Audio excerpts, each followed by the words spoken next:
Hey guys, welcome to the Troy Gramling podcast. It's always an honor for us to hang out and learn a little bit together. You know, we're talking about life, love, and leadership. We're really talking about how to be successful, and whether it's about communicating, like we're going to talk about today, or whether it's about leadership or relationships. It takes all those skills kind of wired together to actually be able to succeed. Now, you can follow along on all the major platforms. I want to encourage you to subscribe. And today, we're going to continue our series, Communicating for Impact, because we all talk. I'm not sure we all communicate. How many of you have had a school teacher who did a lot of talking and not a whole lot of communicating? Or maybe you dated somebody that was kind of like that. It's easy to do, isn't it? It's easy to get so focused on what we're saying that we don't really give much thought to whether or not people are hearing what we're trying to communicate. And so we're spending some time looking at some of the most famous communicators really in the history of the world, or at least the last few decades. Last time we listened to Martin Luther King Jr., his speech, I Have a Dream. And I got to tell you, I've listened to that speech a million times, but even as I listened to it the last time we were together, it encouraged me and inspired me to dream, to do something that matters about my life. Today, we're going to listen to John F. Kennedy. He was president in the 1960s, and the speech we're going to look at is in Houston at Rice University, and he gave this speech on September the 12th, 1962. Now, the sad thing is he gave this speech, and it's going to be about going to the moon. He's going to challenge us as a nation to go to the moon. And in 1970, Neil Armstrong is going to step on the moon and say, what does he say? This is one small step for man, but one big step for mankind. But the sad thing is that our president actually was assassinated. This speech he's going to give is in Houston, but his life was taken in Dallas. If you remember, he was in that convertible in November the 22nd, 1963. So just a little over a year after he gave this speech, he lost his life. So what I want to do, and what we're doing in this series of podcasts, is we're listening to parts of their speech and being reminded that what they do to a big audience, we can do when we're just having one-on-one conversations, or we're talking to our family, or we're talking to our staff. And you'll notice that as we listen to each one of these communicators, that a lot of the things they do is very similar. We're going to talk a lot about the same things, but we're going to see them in different contexts and done different ways, because we're all different. We're all wired different. We're all speaking and communicating to different people in different environments. So I think it's fun to take a gander, you might say, at all the different communicators. All right, so let's begin with John F. Kennedy, and we're going to listen. Here's what I want you to listen for. And this is the way I just jotted it down here in my notes, is to know and acknowledge the audience. That's where he's going to begin. That's where our last communicator began. So let me punch it up here, and we will give it a listen. President Pitzer, Mr. Vice President, Governor, Congressman Thomas, Senator Wiley and Congressman Miller, Mr. Webb, Mr. Bell, scientists, distinguished guests, ladies and gentlemen. Now, you know, as he spoke, I'm sure most of those people that he mentioned, you probably didn't know. I didn't know them either. But when he said their names or the office they held, they knew he was communicating. He pulled them in. And those are the folks that are going to make a lot of the decisions about what he's trying to accomplish. So again, remember what he's doing. He's communicating. He's not just sharing information. He wants to move us forward as a nation. So he's going to speak to the general public, but he's also going to engage the governor and the president of the college and all the other folks that are there that can help him to accomplish. That's part of what he's trying to communicate. And the same thing is true for you and me.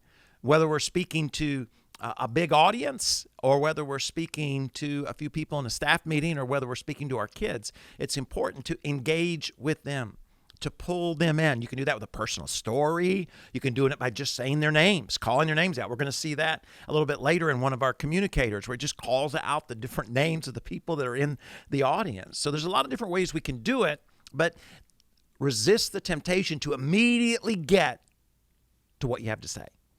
right? Because you're passionate about sharing something. Maybe it's good news. Maybe it's an emergency kind of news. Maybe it's bad news, whatever it is. It's easy sometimes to so badly want to get to what we got to say that we don't think about pulling in or engaging the people we're actually going to say it to. And another way in which we do this, and we're going to see it for a few seconds here or listen to it for those of you who are not able to watch it on YouTube, but actually listening to it on a podcast, is be intentional about your location, all right? Notice that he is very intentional about where he's at. I am delighted to be here, and I'm particularly delighted to be here on this occasion. We meet at a college noted for knowledge, in a city noted for progress, in a state noted for strength. So you notice he immediately talks about where he's at. He's at Rice University. He's in the city of Houston, and he's in the state of Texas. And so he does a great job of being intentional about that. Why? Because all those folks, again, immediately engage. How many times have you heard a speaker, or a lot of times it'll happen at concerts where they're traveling all the time, they're in a different city every night, and they'll say, hello, Miami, and they're in Orlando, right? Or maybe they're in Fort Lauderdale. Miami and Fort Lauderdale are only about 20 miles of difference. They may not know that. The concert, singer, the musician, I know that. I know when I'm in Miami, and I know when I'm in Fort Lauderdale. And so if I'm in Fort Lauderdale and they say, hey, Miami, I immediately know. It doesn't draw me to them. It separates me from them. Okay, so it's important that we not only do it, but it's important that we get it right and pay attention to that, because that's one of those things that can be a tremendous help. It's kind of like calling out a name, but calling out the wrong name, or saying something about somebody that is wrong. We've seen, at the time in which I'm recording this, we've seen the president that we have now, President Biden, where he's done that a few times. He's talked about somebody as if they were in the room when they had actually passed on. Now, he's got a lot going on, and whatever reason that happened, but immediately, what does that do? It doesn't pull people together. It tends to separate, right? Oh, you don't know that? Right? The other thing I jotted down here is that we need to be aware, and this is, again, really important, and we're seeing all of our communicators actually do this. And a lot of times when we're communicating, this is one of the things that we forget, is to be aware of the opposition's viewpoints. Again, we're often so passionate about what we're going to share, and we often have so much confidence in our own ability to communicate or to cast vision or to get somebody to change their mind that we don't engage with those that are in the audience that may not agree with us. And it's not like it's difficult to know what they're thinking or what they're processing, because you probably already heard it, right? I know as a pastor, if I'm going to get up and speak on certain topics, I know already how people feel about certain things, right? If I'm going to talk about money, I know that's a sensitive subject. I know that people have certain ideas and mindsets, whether they be right or wrong, doesn't matter. I know that they have them. So if I ignore it, they're going to spend the whole time arguing with me in their mind. But if I can call out what the opposition is thinking and then deal with it, I can take them on the journey with me. And you're going to see the president do that here. So let me pull that up as we listen to part 3. This is a breathtaking pace, and such a pace cannot help but create new ills as it dispels old. New ignorance, new problems, new dangers. Surely the opening vistas of space promise high costs and hardships, as well as high reward. So it is not surprising that some would have us stay where we are a little longer, to rest, to wait. But this city of Houston, this state of Texas, this country of the United States was not built by those who waited and rested and wished to look behind them. So who do you think he's speaking to, right? He's speaking to those that say you're moving too fast. We can't do it. It's costing too much money, right? He immediately calls them out and says, look, what I'm asking our country to do isn't something we haven't done in the past. It's how we got to where we are. So we've been willing to take risk. We've been willing to move fast. We've been willing to lead as opposed to follow. Well, in his mind, he knows who he's talking to, because he's already heard those comments. And so it's important in all, whether you're talking to your kids, right, and you want them to study or you want them to go to bed at a certain time, you know what they're thinking. And it's just important to answer that question. And the reason is, that doesn't mean that all of a sudden they're going to go, oh, you're right. But you can take them then on the journey with you, and how much ever time you have to communicate, you now have to change their mind or to convince them of another way to actually think about it. So it's important to always be aware of what they have to say. All right. Now, this is, again, something that we saw in our last episode, is to look to the past in order to move people to the future. And especially looking to the past in a positive way. You can either, well, let's just listen to it and then we'll talk about it. This country was conquered by those who move forward, and so will space. He's talking about the past. William Bradford, speaking in 1630, which is the past, of the founding of the Plymouth Bay Colony, said that all great and honorable actions are accompanied with great difficulties, and both must be enterprised and overcome with answerable courage. If this capsule history of our progress teaches us anything, it is that man in his quest for knowledge and progress is determined and cannot be deterred. The exploration of space will go ahead. So again, you can see that he is reaching into the past to pull people into the future. He's talking about what we've done in the past to experience the success that we have up to this point. We're going to have to do to get to where we dream to go in the future. And he's going to continue to do that in this next clip number 5.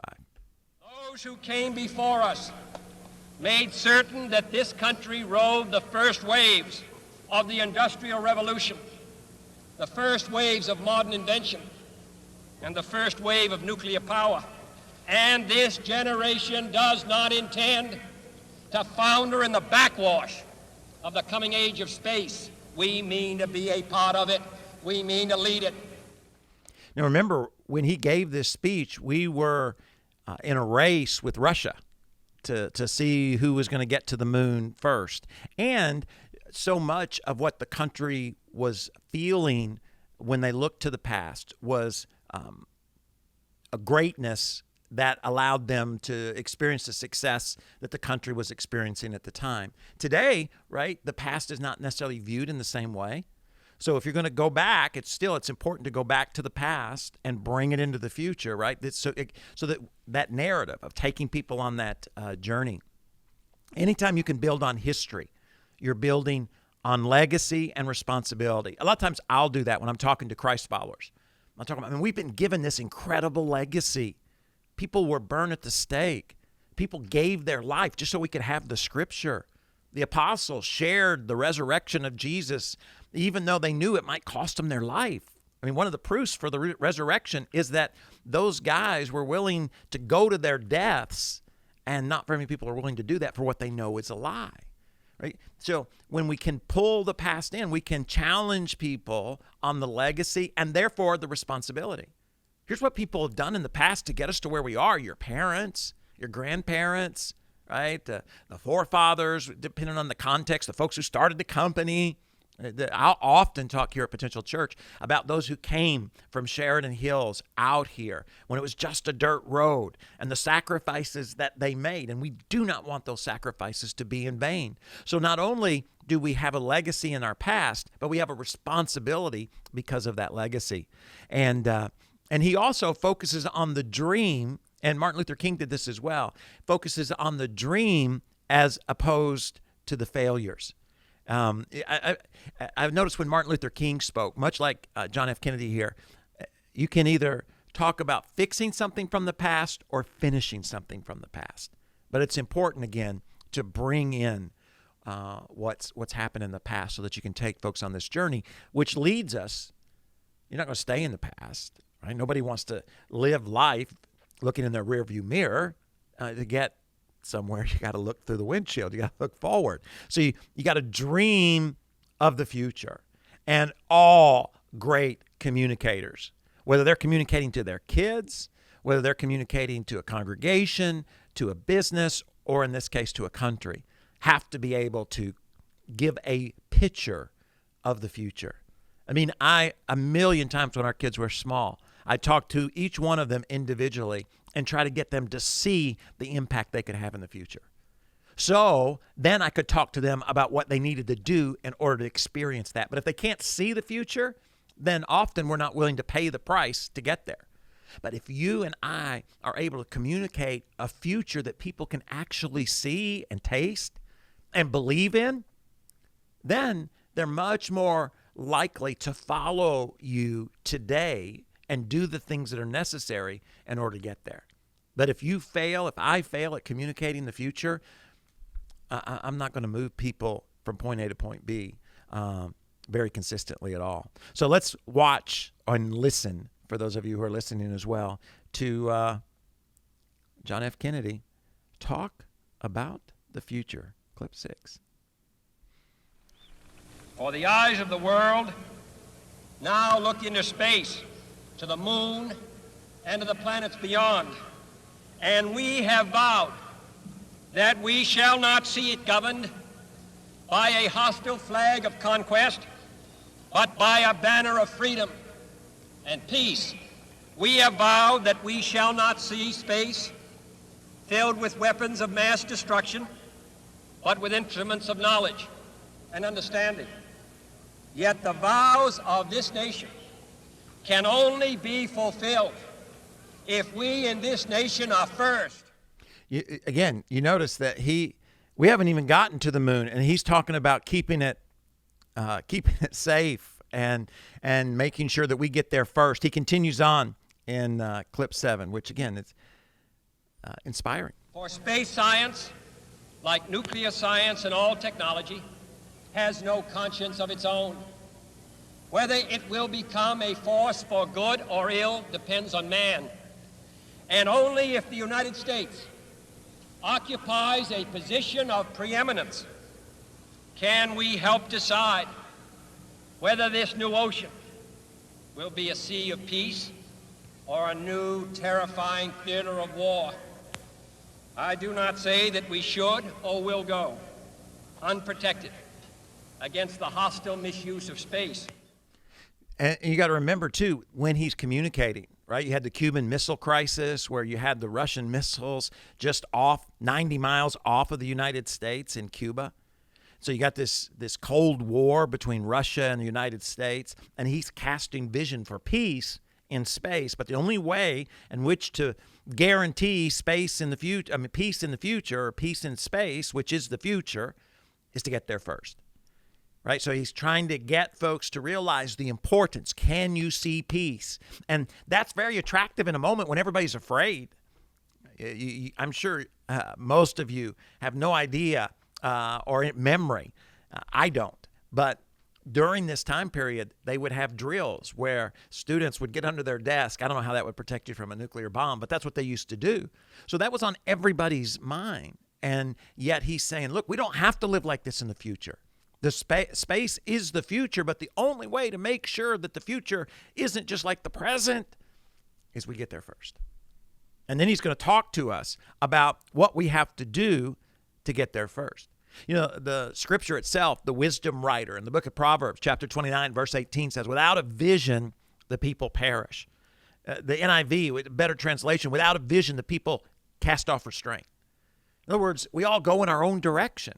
And that's one of the important roles as a leader, and whether that's the president of the United States, whether that's a manager, or whether that's a mom or dad in a family. One of the main responsibilities we have is to get everybody to go in the same direction. Hey, we're all going to go for pizza tonight. And if you got a very big family, that can be an incredible challenge. Or how about this one? Those of you who have kids know this. We're going to get the kids to bed. Right? Or if you're leading a company, we're going to move the team this way. We're going to move the team that way, right? Those are all incredible challenges, and they're impossible without a uniting vision. And he's just given us one. So let me just ask you a question. In whatever capacity of life you lead, whether you're leading a family, whether you're leading a business, whether you're leading a church, what's the vision? What is it that pulls everybody together? Can you see it? Can you taste it? And most importantly, can you communicate it?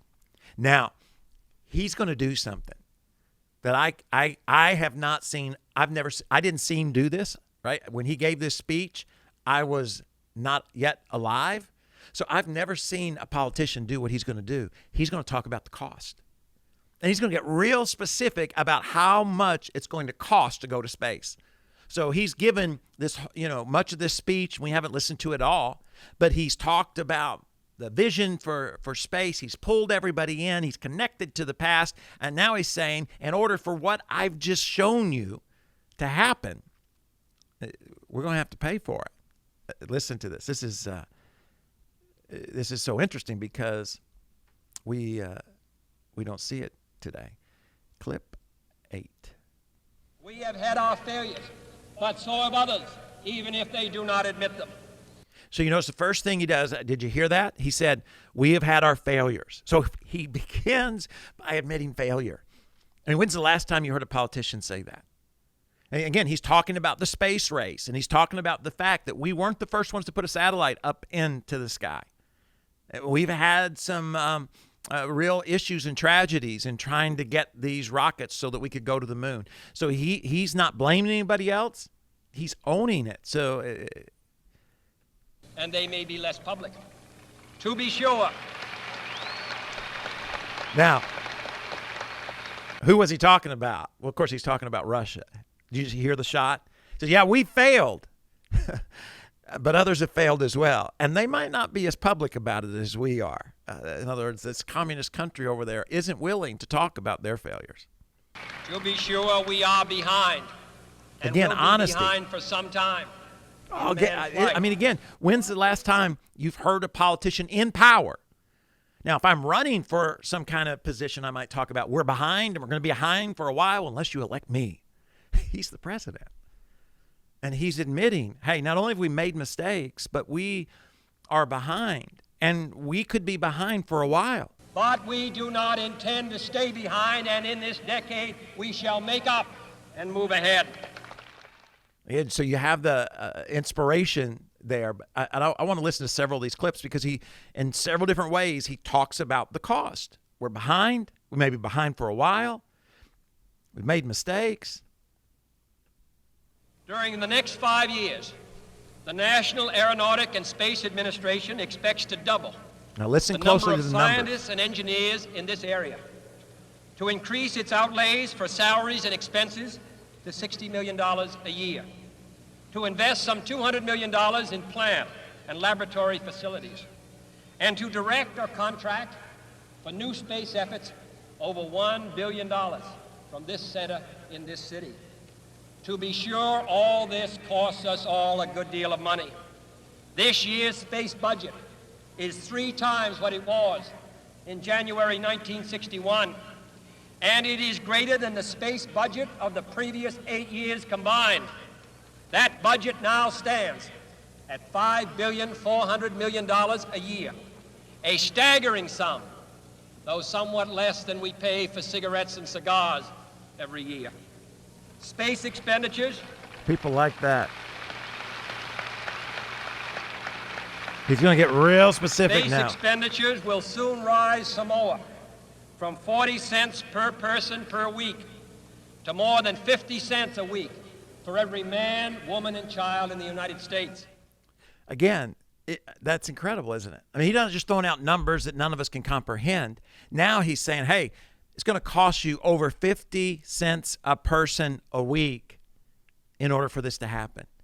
Really specific numbers when it comes to being honest about the cost that is involved. And I think, again, if we want to communicate in such a way to be effective, to move people from point A to point B, it's important that we're honest about what it's going to take to actually get there. Now, we've got just a couple of more we're going to listen to here, but I want us to, now he's going to talk about the cost in the sense of we're going to have things we haven't invented yet. So he's just told us, hey, it's going to cost you more than 50 cents a week per person, and we're going to have to figure out how to do things we've never done before. And he's honest about it. But if I were to say, my fellow citizens, that we shall send to the moon 240,000 miles away from the control station in Houston, a giant rocket more than 300 feet tall, the length of this football field, made of new metal alloys, some of which have not yet been invented, capable of standing heat and stresses several times more than have ever been experienced, fitted together with a precision better than the finest watch, carrying all the equipment needed for propulsion, guidance, control, communications, food, and survival on an untried mission to an unknown celestial body, and then return it safely to Earth, re-entering the atmosphere at speeds of over 25,000 miles per hour, causing heat about half that on the temperature of the sun, almost as hot as it is here today, and do all this, and do it right, and do it first before this decade is out, then we must be bold. You notice he threw in a little humor there too, if you heard that. But again, he talks about how difficult what we're going to do is. And here's the reality. In 1970, we did it. And I think that speaks a lot to his ability to lead and communicate so that he could get the money and the talent, the scientists, to put forth the effort to make it happen. It's been 53 years and we haven't been back. And it hasn't been quite that long because we went to the moon several times, but it's been almost 50 years since we've been back to the moon. And you think, why? And I think you got to, of course, look at leadership, but I think we have to own some of that. Not only is he speaking effectively and communicating to a people, but he's speaking to a people that are hungry to do something that matters and makes a difference, something they're willing to pay for, rather than being focused up on themselves. So I think as I listen to this speech, he communicates to me because he challenges me to want to be a part of something that matters. I don't want my generation to pass from this planet. And, the only thing we have come up with is Starbucks. Now, don't get me wrong, I love coffee, but I want to do more than that. And he gives us a theme. And the last clip I want us to listen to here is number 11. And it may be, well, let me just put it this way. Have you heard it before? I know I've heard it multiple times, and I wasn't alive when he said it. But it's great when you can take all that you've said in this 30 minutes and bring it down to just a couple of sentences. So let's listen to what people But why remember. Some say the moon? Why choose this as our goal? And they may well ask, why climb the highest mountain? Why 35 years ago fly the Atlantic? Why does Rice play Texas? We choose to go to the moon. We choose to go to the moon.